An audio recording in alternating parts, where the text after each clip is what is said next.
ತೋರಿಸ್ತೀನಿ ನಾನು ಇವತ್ತು. ಅವರೆಲ್ಲ ಯಾವ ರೀತಿಯಲ್ಲಿ ವಾಸಿಸ್ತಾ ಇದ್ದಾರೆ, ಏನು ಮಾಡ್ತಾ ಇದ್ದಾರೆ, ಏನೇನು ಅವ್ರದೆಲ್ಲ ಎಷ್ಟು ದೊಡ್ಡ ಗುಡ್ಡದಲ್ಲಿ ಅವ್ರು ಕುಂತು ಯಾವ ರೀತಿ ಒಂದು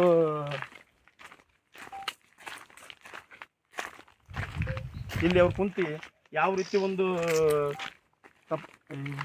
ಏನಪ್ಪ ನೋಡಿ ಅಣ್ಣ ಅವ್ರ ಬಗ್ಗೆ ನಿಮಗೆಲ್ಲ ಗೊತ್ತದೇನ್ರ?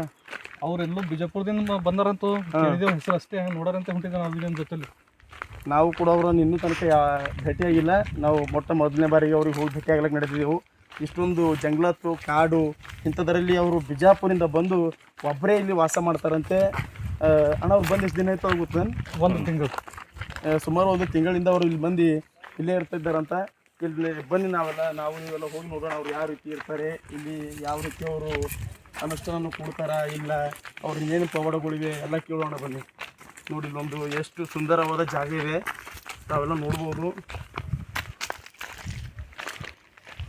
ಈಗ ಒಂದು ಹುಮ್ನಾಬಾದ್ ತಾಲೂಕಿನ ಇಲ್ಲಿ ದುಗುಳುಗುಂಡಿ ಏನು ಗುಡ್ಡ ಫಾರೆಸ್ಟ್ ಲ್ಯಾಂಡ್ ಇದೆಯಲ್ಲ, ಈ ಫಾರೆಸ್ಟ್ ಲ್ಯಾಂಡ್ ಇದೆ. ಇದೊಂದು ಸುಂದರವಾದ ಸ್ಥಳ ನೋಡಿ ನೀವೆಲ್ಲ. ಇದೆಲ್ಲ ಸುಂದರವಾದ, ಈ ಕಡೆಲ್ಲ ಎಷ್ಟು ಗಿಡಗಳಿವೆ.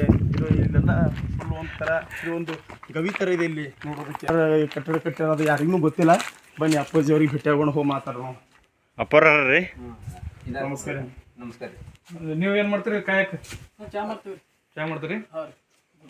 ಗುರುಗಳು ಎಲ್ಲಿದ್ದಾರೆ? ಗುರುಗಳು ಒಳಗಡೆ ಇದ್ದಾರೆ. ಅಪ್ಪರ ಒಳಗಾರ ನಡ್ರಿ ಅಪ್ಪರ ದರ್ಶನ ತಗೊಳ್ಳೋಣ. ಅಂತ ಕವಿತೆ ಕುಂತರು ತೆಗೀರಿ. ನಾವು ನೋಡ್ಬೋದು ಗವಿಲಿ ಯಾವ ರೀತಿ ಇದೆ.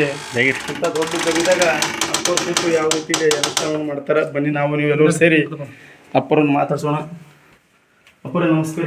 ನಮಸ್ಕಾರ ಅಪ್ಪರ. ಅಪ್ಪರೇ ನಮಸ್ಕಾರ.